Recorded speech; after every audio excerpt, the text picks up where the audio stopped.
Hello and welcome to my YouTube channel where I talk about books and I interview published authors about their work and their creative process. Now, I find it interesting how a book that so moved me and so affected me could leave another reader flat, frustrated, or indifferent.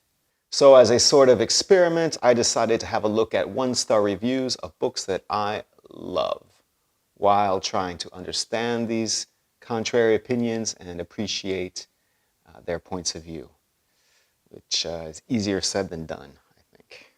I've selected 7 books, all of which are 5-star reads for me, a combination of horror and literary, classics and contemporary. And to give you an idea, I am quite stingy with my stars.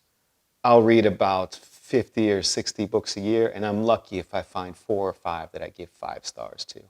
So these are books that I absolutely love. But before we have a look at these 7 books and their 1-star reviews, please go ahead and hit those like and subscribe buttons. That helps me out a lot, and I appreciate the kind gesture. Now, let's get to it.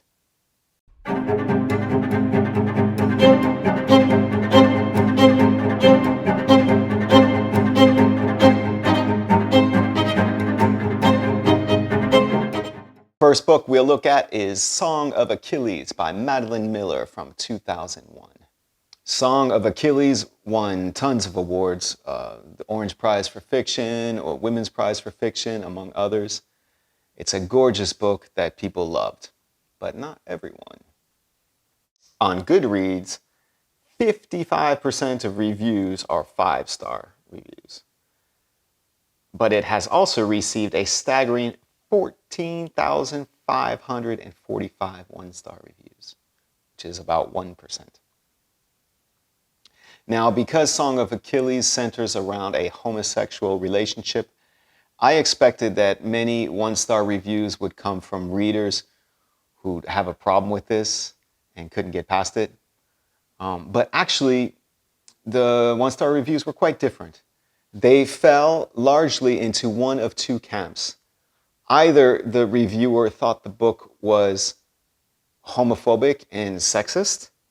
It is historical fiction. And in this book, the women are not perceived, perhaps, as equal to men from the point of view of many of the characters. And also, there are many characters who have problems with this homosexual relationship.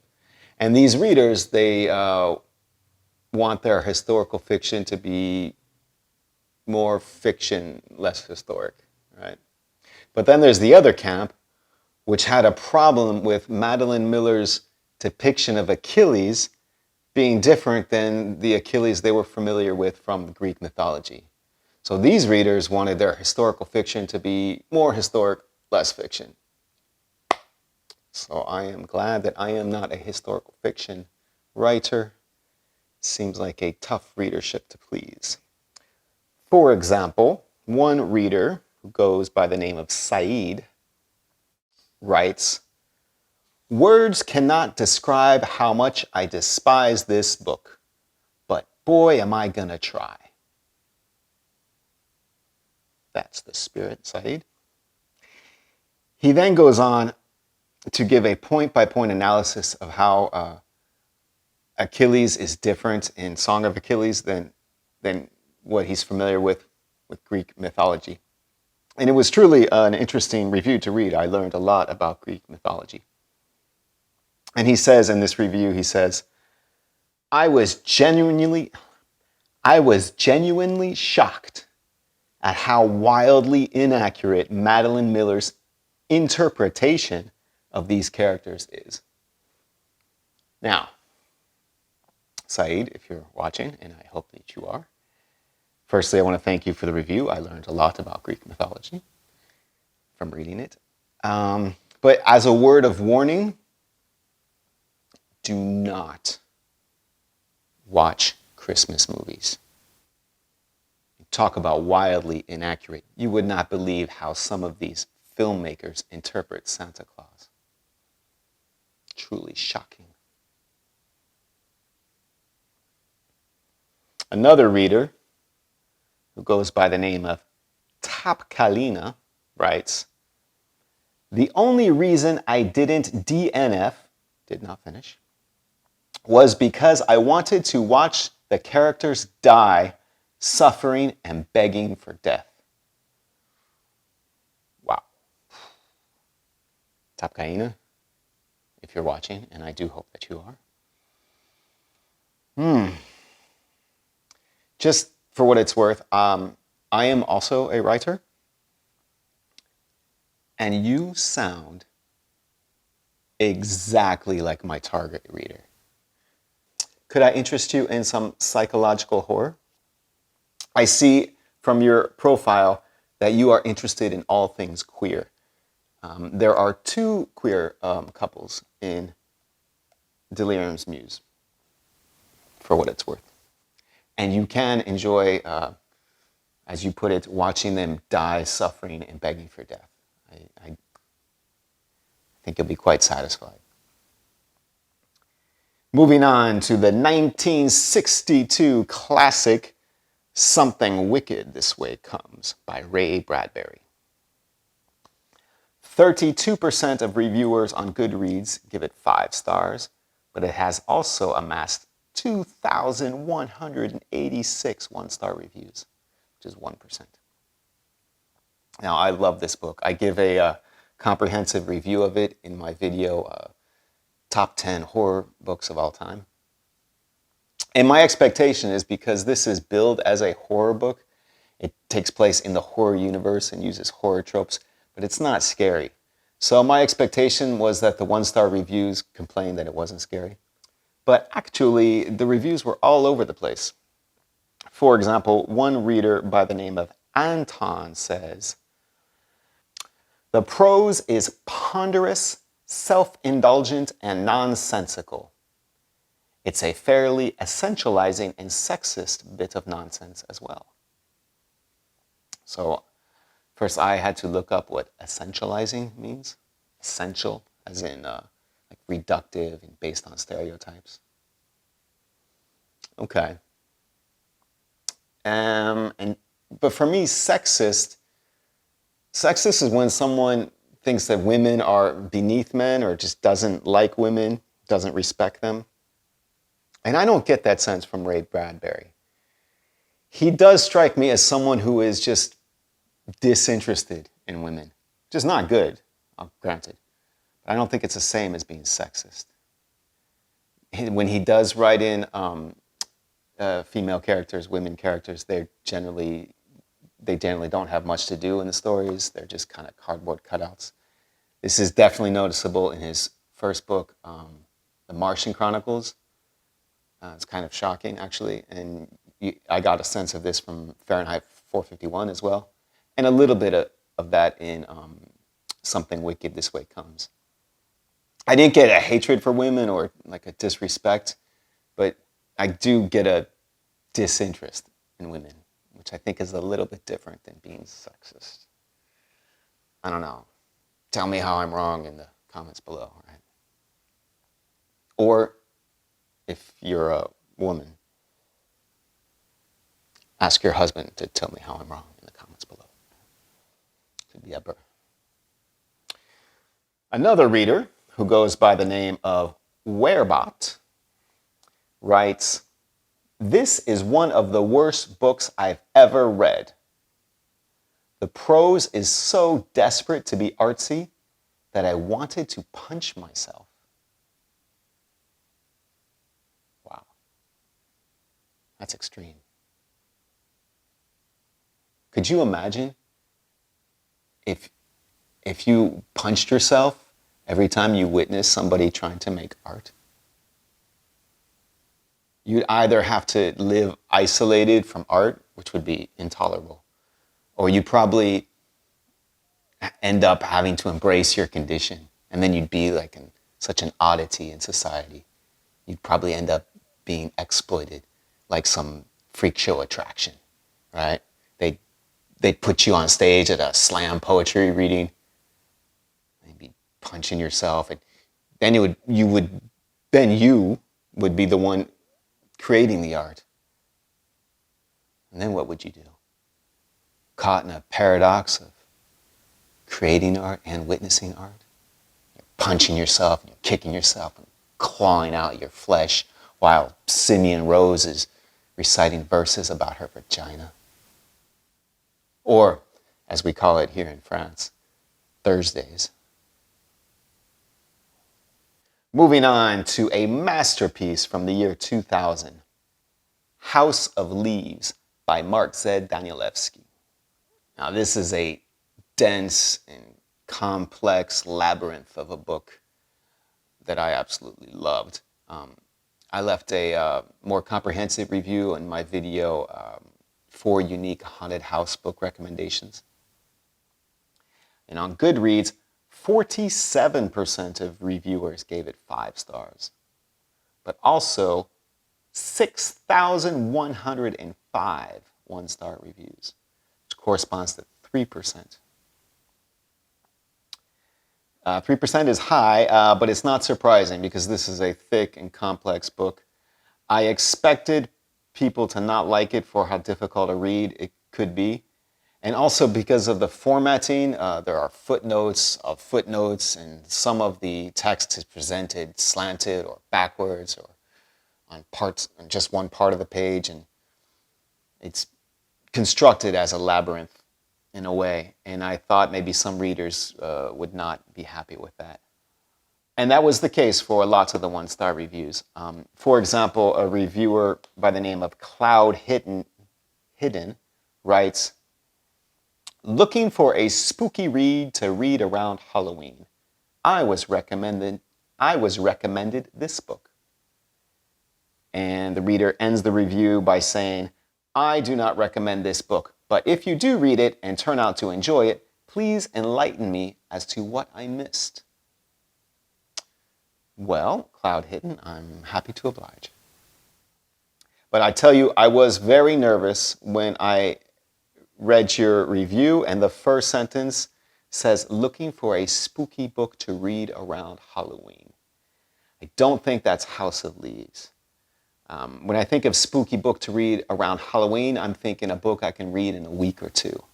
That is not the case of House of Leaves. House of Leaves does require a certain investment. For example, the first 150 or 200 pages I had difficulty with. It took me some time to get into it. And when I did get into it, I was really into it. And still, it took me 7 weeks to get through this book. So I think if you approach House of Leaves understanding that you're going to have to take your time with it, it's going to take a few months to get through, chipping away a little bit each day until you get really sucked in. If you approach it with that mindset, I think it can be a very enjoyable experience. But if you think you're just going to knock it out a week or two before Halloween, I think you're going to be frustrated. Another reader by the name of JS writes, "More than anything, House of Leaves is pretentious.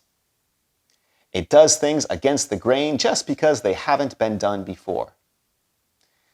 And the reader concludes the review by saying, "By the way, did you notice how I underlined house and boldened book every time in this review?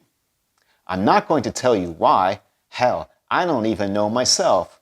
But there's bound to be someone out there who thinks it's a deep artistic message. It worked in House of Leaves." So, JS, I did notice, and I liked it. Thank you. And also, it just goes to show how powerful a book House of Leaves is. Even someone who purportedly hated it can't help but be inspired by it. Powerful.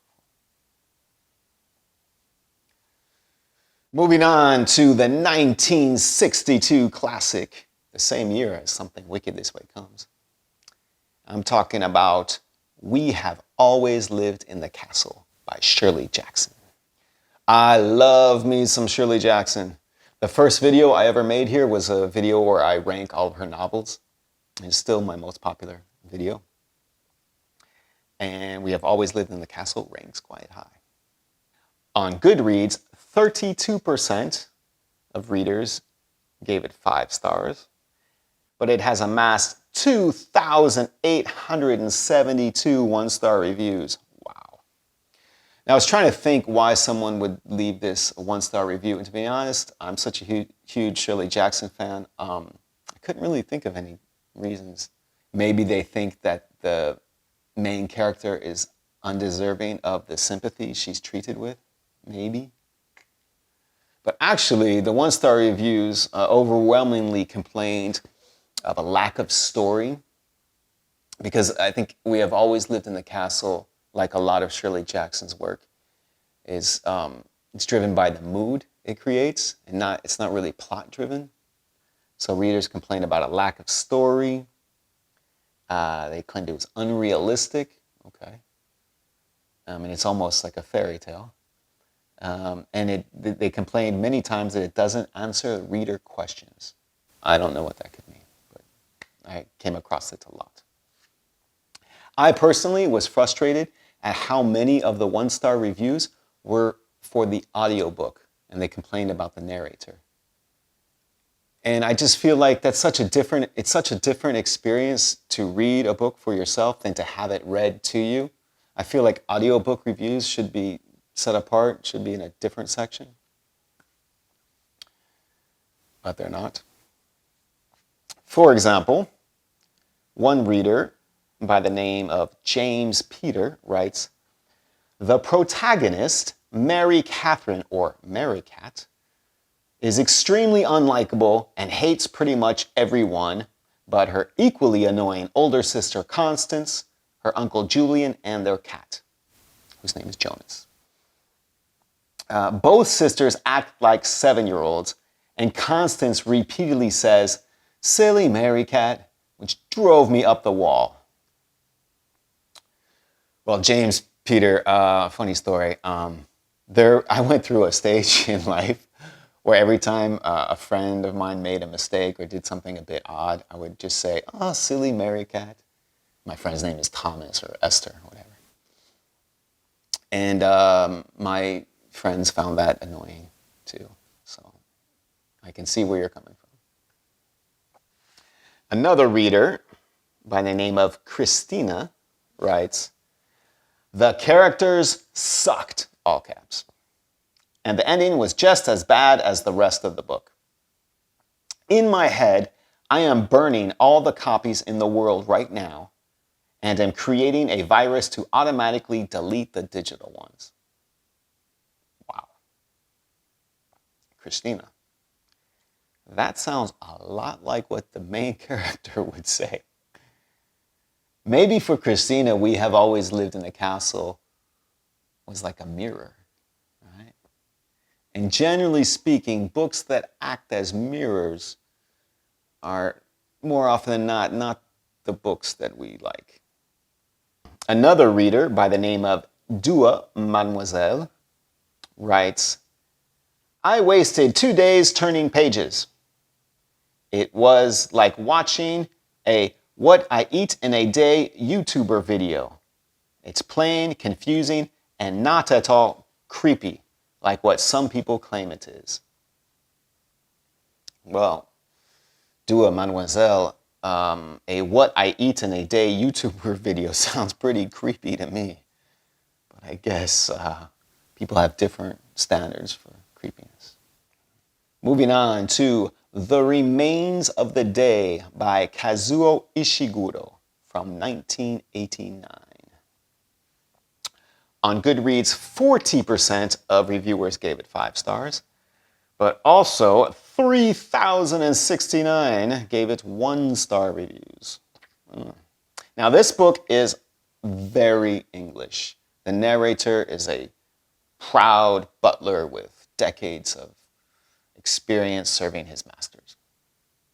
So my expectation was that many readers would hate it for the same reasons that I loved it, for its subtlety and for what it doesn't say. Like there's this adage with jazz music that it's the notes you don't play that make it great, and it's the truth. The same can be true for literature, right? But In actuality, the reviews were all over the place.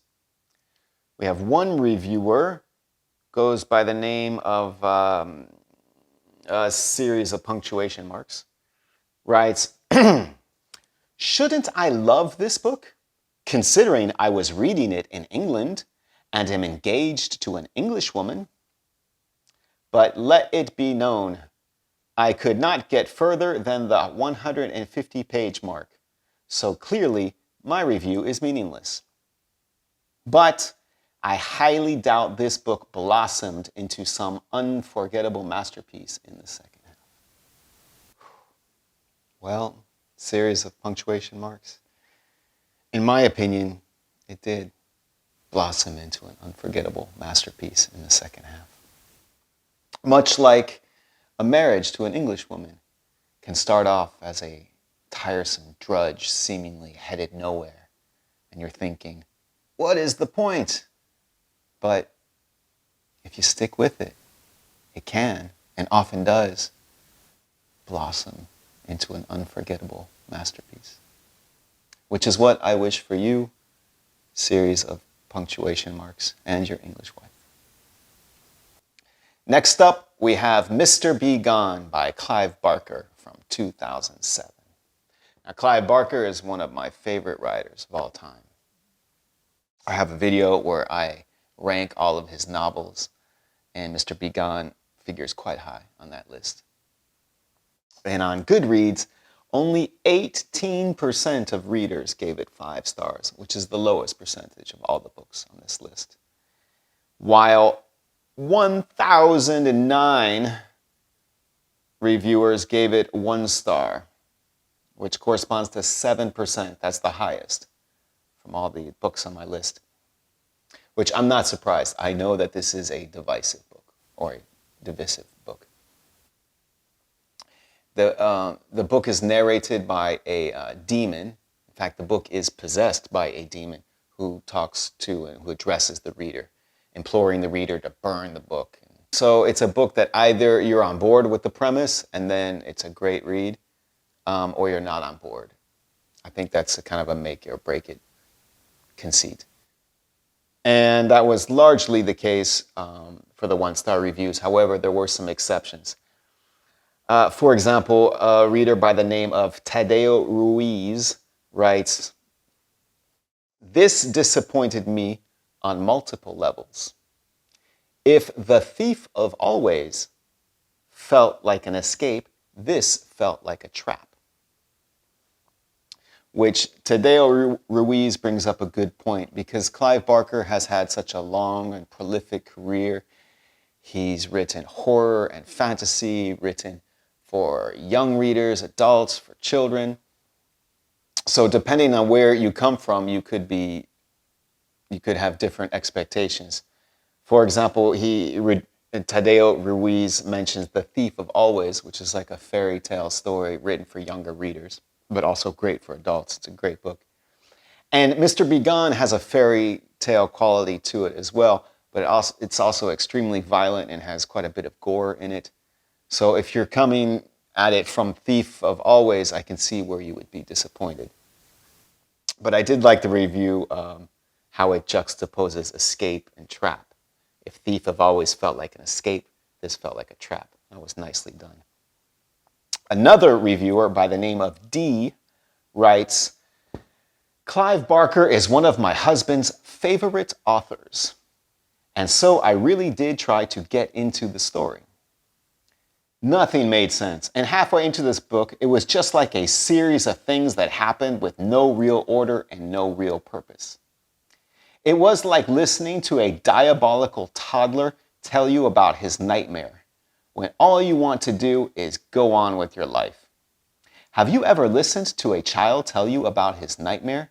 It's a nightmare in itself. I had to abandon it. Sorry." So, what? Did D just abandon her toddler?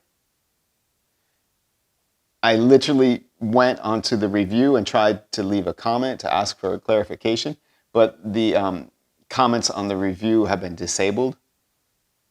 And the reader D's profile was also not public. So I choose to assume that she abandoned the book and she didn't abandon her toddler. But why is her toddler having so many nightmares? This review is, is it a review or is it a confession? I'm concerned, but it does give me a great idea. I'm going to start subtly confessing to crimes in my book reviews and see who picks up on it. That sounds like fun. Thanks for the idea, D. And I hope your toddler is doing okay. Moving on to a classic from 1972, The Stepford Wives by Ira Levin. Now, I love me some Ira Levin. He's a camp, pulpy writer, my guilty pleasure. The second video I ever made was where I ranked all the Ira Levin novels. And Stepford Wives figures quite high on that list. On Goodreads, 24% of reviewers gave it 5 stars, and 377 gave it only 1 star, which corresponds to less than 1%, the lowest percentage of all the books on this list. Now, I was expecting many of the reviewers to come to this book having seen the movie, and there have been several movies made from it, and sequels to the movies, and movies that satirize it or copy it. So I was expecting reviewers to make comparisons to the book. But actually, most one-star reviews complained that it was too short. It's about 140 pages. And that there wasn't any depth to it. And I marveled at how efficient Ira Levin was in this story. He managed to create a layered and intriguing story with so few pages. But other reviewers wanted more depth. I get it. Reviewer by the name of Jackie B writes, I know this was meant to be satire, but I thought the basic premise was implausible, to say the least. Now, I had to stop reading right there because that got me to thinking. The basic premise was implausible, to say the least. Isn't having an implausible premise almost a prerequisite to satire, if not a staple of satire? So I started thinking of all these examples of satire, whether in literature or in movies, but unfortunately I succumbed to confirmation bias, and I could only think of examples where the premise was implausible. I don't know. Can you have a plausible premise and still be satire? Probably. But I think it's quite common, if not a staple of satire, to have an implausible premise. Anyway, the review got me thinking. Jackie B goes on to write, I also think it has dated badly because there were loads of references I didn't get. Now that I can appreciate. I do not like reading books that have lots of pop culture references, especially current books, because those references are going to go over my head. And then I, as a reader, I feel excluded from the book. So why am I making this investment, this effort to get into the story when the author is excluding me from the story? That's how I interpret it. However, I would say for the Stepford Wives from 1972, there are a lot of pop cultural references, but it is satire and making statements about culture, pop culture at that time. So I think the references are justified. And even if you don't get it, I wasn't alive back then either, but I think it's still effective. And I spoke of earlier about the adage about jazz music. It's the notes you don't play. And I think that adage is applicable to this final review we're going to look at. And this review comes from a reviewer named Ashley Johnson. And I do want to say that if you have not read The Stepford Wives, this review does not try to imitate or mock the style of the book. This review is its own work of literature. It's the notes you don't play, the words you don't say. So I'll read this review in its entirety, and we'll close with this one. Ashley Johnson writes, I decided I wanted to read this book. I walked over to my bookshelf, picked it up, looked at the cover. I opened to the first page and words. I walked over to the couch and sat down and continued reading and then put the book down. Then I stood up and walked to the shoe rack and grabbed my shoes and I put them on. I tied my thick brown laces. Then I picked up the book and tossed it out the window. I now know why everyone has heard of the movie and no one else I know has read the book. So I had to read this a few times, firstly for the pleasure, but I now know why everyone has heard of the movie and no one else I know has read the book. Who is the else? Are you referring to yourself?